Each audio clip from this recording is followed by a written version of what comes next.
50-50 trying to get out of their contract after their company accused another company of trying to steal them? How was Karina's outfit for the Waterbomb festival this controversial? We're going to talk about all of that today and much more. So if you'd like to skip through to subjects that interest you, please feel free to use the timestamps below. But before we get into it, don't forget to like, comment, and share this video with friends you don't have. And you can also join me on Patreon with some exciting news at the end of this video. So stay tuned, or don't. I don't know. You can skip. I don't really care. There has been a lot going on with 50-50 in the news recently, completely unrelated to the success of their song Cupid. And you cannot escape Cupid. Cupid is literally everywhere. You scroll on TikTok, you scroll on Instagram, you scroll on YouTube Shorts. You are going to hear Cupid absolutely everywhere. They're absolutely blowing up. However, with fame and money and success and potential success comes greediness and lawsuits and so on. So this is exactly what we're seeing in the news. Surprising, maybe not surprising. Initially, we had seen the group's company Attract come out and say, like, you know, hey, we know the members should probably be doing promotions right now to really feed off of the hype of their song, but there have been some health issues, and also, by the way, there's an external force trying to steal the members from us, and these external forces have been approaching the members, and I quote, enticing them to violate their exclusive contracts with us through slanderous accusations against us and glorified flattery about themselves, citing, of course, that it is an illegal act to persuade someone to break their very much valid and exclusive contract. They went on to say things such as they are a bold company that are literally writing K-pop history as we speak, and that they will hold these people legally responsible. Now, initially, the external force that was trying to steal the 50-50 members away from Attract was not named. However, they did end up saying it was Warner Music Korea. I didn't know you could poach a person, but interestingly, Warner Music Korea did end up responding, saying as the group's overseas distributor, they have been doing their best to make sure that the group shines, right? So we are very sorry that such unfortunate suspicions were raised. Going on to state that, of course, that Attract's statements are absolutely groundless, essentially trying to protect themselves against these accusations of doing an illegal act, right? Now, I don't know much about contracts or much about law in and of itself, though I can imagine it's highly frowned upon to convince someone to get out of their contract to then sign a contract with you, despite having a partnership with said contract already. Now, for some context, 50-50 did sign a contract with Warner Music itself, as far as I know, specifically for overseas promotions as a way to branch out internationally from what I understand, but it's more of a partnership, so they are still technically under Attract, but they now have the resources and reach of a much bigger company. And just from the outside looking in, it wouldn't surprise me, as Attract themselves have literally said that they're a powerless small company. Now, they said this in a kind of underdog type of way, but it wouldn't surprise me nonetheless that they might not have the best resources to deal with this amount of fame, with this amount of hype, with this amount of popularity. I mean, maybe you know in theory what to do with it, but if you don't have the money to back it up, then you just don't have the money to back it up. So the partnership in and of itself makes a whole lot of sense. And 50-50 are not the only ones to have done this. I see it in news articles all the time, like said big group signs with this American label or said big group signs with another label, and they're still technically under their own labels, but in doing a partnership with another bigger overseas label, they can have a much bigger reach. They can have many other resources, but you don't expect them to then leave their first company for that other label. Do you know what I mean? But in this situation, we have one side saying like, hey, I think you're trying to steal my members from me, from my company, this group that I created myself. And then the other side is like, no, we're literally not trying to do that. Why would you ever think that? However, as if through almost perfect timing, we have seen that the 50-50 members have filed to suspend their contracts. So I feel like your first thought, of course, would be that sneaky little Warner Music Korea, but we'll see what the members have to kind of allude to in regards to that. But it seems a little fishy, doesn't it? You're just like, oh, the company is accusing another company of trying to steal these members, and then that company is like, no, absolutely, no, we have nothing to do with this. And then the members like, actually, we'd kindly like to leave. Essentially, a statement was released through their legal representatives with the reason for their application for suspension being a violation of contract terms and actions that resulted in the destruction of a relationship based on trust. Now, I don't know that you can really nullify a contract based on feelings of trust, but these are the violations that they're citing. Non-transparent settlements, as well as forcing members to do schedules despite health conditions. But reading that right now reminds me of the initial statement by Attract, where they literally cite a member's health condition and surgery for being a reason that the group isn't promoting. And they wanted to put the member's health first. So it's just interesting that Attract immediately came out and said, like, this is a reason why we're not promoting. Also, Warner Music Korea is trying to poach our members. Well, in the legal statement, they're literally citing the fact that the company made the members promote despite health conditions. So in retrospect, either someone is lying or the company was kind of trying to get ahead of anything before anything actually came out. However, when it comes to the question of whether or not an external force is trying to take 50/50 away from their company, the members themselves have said, despite our young age, the 4 members have tried our best to think and behave independently. After sufficient discussion with our parents, we came to raise the issues with the help of our legal representative. So of course the situation as it stands now is really messy. We also have a tract who's like suing their former co-CEO. They literally filed criminal charges against An Sung-il, the CEO of creative content development group The Givers, as well as 3 other individuals that aren't named here. Now, this criminal complaint is for fraud, breach of duty, and obstruction of business, which include delaying the handover of work, deleting company email accounts, and deleting material related to past projects. In the process of purchasing the song Cupid from a foreign songwriter, The Givers did not provide a tract with information about the copyright purchase, and they secretly purchased the copyright in their or their company's name without our knowledge. At the end of the day, this just doesn't look good for 50/50. Whether it's people thinking that 50/50 are being selfish by essentially biting the hand that feeds them, or whether it's the company that is filing lawsuits and criminal complaints left, right, and center, which is just making a bigger mess out of everything. Either way, it really doesn't look good. It is really messy. When it comes to lawsuits and K-pop idols, it is always messy. The only group that I can think of that could really overcome this type of thing was EXO. And even at that, it's not all members. Well, maybe now it is. It's pretty tragic though, if you think about it. Like if you think back to BAP, this is literally the height of 50/50's hype. This is the time to really profit off of it. This is really the time to do the most that you can. So it's really unfortunate that things have seemingly come to a halt. I mean, I haven't heard anything new from 50/50.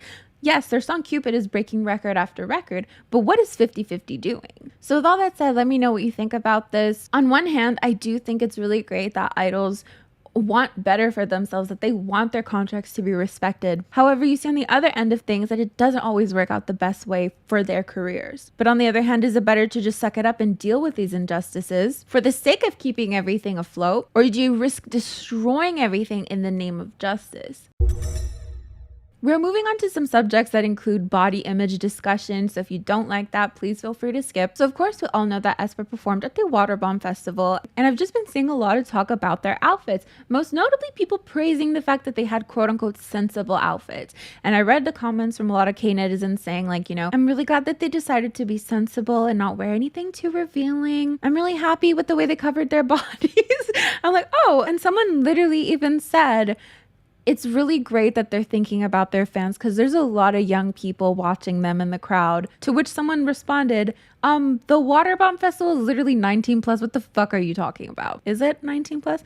Maybe we should fact check. 19! Literally says it right there. Oh my God, peak journalism. Okay. Back to Karina, however, someone decided to write a forum post about how she is deceiving people with her chest. Now, this post, as far as I know, has since been deleted because I used to be able to go to the post and I can't anymore. So this post is gaining a lot of attraction, saying that Karina is a fraud because her chest is much flatter at the Waterbomb Festival than it typically seems to look. Of course, you have people saying that this is like an actually disgusting conversation to have. A lot of people also saying like, you must not understand how bodies work. I mean, can we all remember that Jenna Marbles video where I think she was talking about the exact same thing? Should we look it up? What do I write? Like Jenna Marbles boob? I don't know how to search that.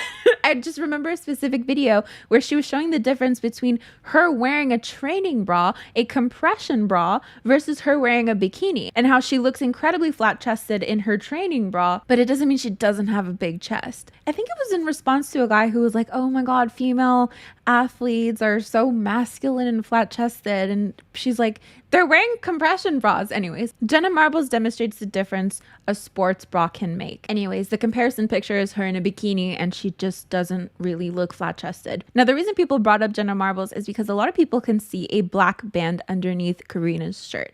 So a lot of people are saying she's purposely compressing them for safety reasons. I mean, I assume there's an inherent connotation to a Waterbomb festival. And reading the articles, discussing the article, you know, it would make sense because a lot of people are saying she's purposely compressing them to protect herself from any mishaps, to protect herself from some creeps who might want to make like slow motion gifs of her. People are literally even like zooming in and pointing out the fact that her skin is overlapping, basically attesting to how tight that black shirt is underneath. And when someone pointed out the fact that people make these slow motion videos, it clicked because when I went to the original post that was calling her a fraud, in the comments, literally front and center, what was the first gif that I saw? Literally Karina in slow motion doing the ah yeah yeah yeah part in Black Mamba. On the other hand, you have people saying like it's literally not a big deal if she is flat chested, who cares? I mean, people alter their bodies all the time in K-pop, and I have to admit I was pretty naive. Even for plastic surgery and all that jazz, I always was like super naive, just thinking that everyone just naturally looks the way that they do.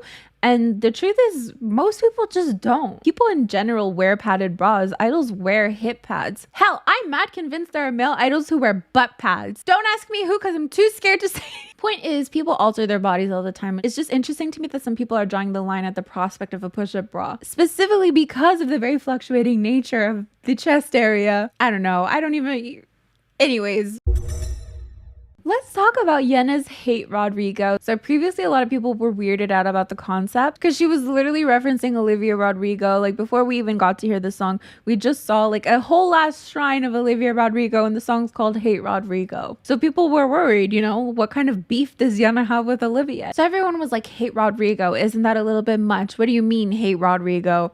Are you using Olivia for clout? What is going on here? And before the song was even released, Yena confirmed that yes, it was about Olivia, but she was more so jealous of the way Olivia shined. And the song touched more on like a lighthearted envy of someone, like you love someone so much that you're envious of them, but there's not actually hate. Now the song has since been released and we could finally share all of our thoughts. Now my thoughts are that the title was used for aesthetic purposes. Now what does that mean? If we think of Ives kitsch, the song is not kitsch, is it? And the styling isn't kitsch. The concept isn't even kitsch. But they used the word kitsch because it sounded fine, didn't it? So it was used more for aesthetic purposes, just like Hate Rodrigo. In my opinion, it doesn't sound like a love letter to Olivia. It doesn't sound like a hate letter to Olivia. It just sounds like a buzzword. And they put it in the chorus. They just kind of snuck it in there. Because in the end, it doesn't really make sense. But anyways, so I just feel like Olivia Rodrigo was used for aesthetic purposes rather than, you know, them actually sitting down and thinking, let's write a song about Olivia Rodrigo. We love that girl to death. More like we had a song written, hey, what if we did this funny little thing? It's not necessarily a cohesive story that involves Olivia. Olivia just kind of got caught up in it. Does that make sense to anyone? Anyways, I understand why people think it's weird. And I don't personally vibe with it as of right now. I'm totally on board for a fun, dumb moment. I just don't get it as of right now. That's all I'm saying. Maybe tomorrow, we'll see.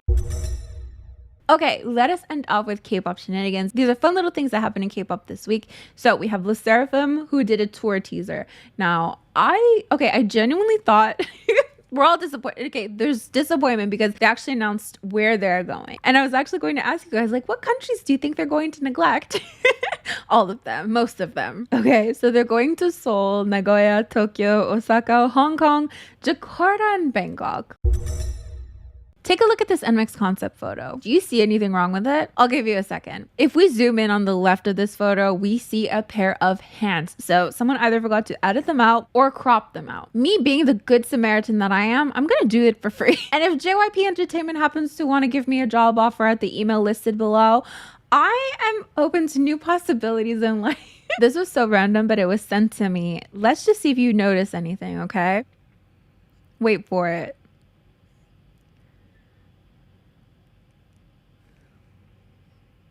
Is that ATEEZ? I just thought that was really interesting. If anyone has any context. And then there's this funny new trend on TikTok where people are guessing what NewJeans choreography for ASAP is going to look like, or ASAP. How do you say that? ASAP, as soon as possible, or do you say ASAP? There are so many people who are sharing what they think the choreography is going to look like. And I love it. Every single one of them.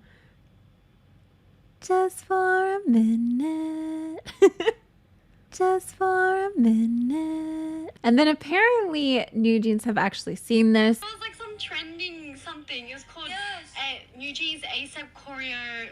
ASAP. Anyways, But yeah, that is basically it for this video. Thank you so much for joining me. The news I had for the end of the video is that I got monetized.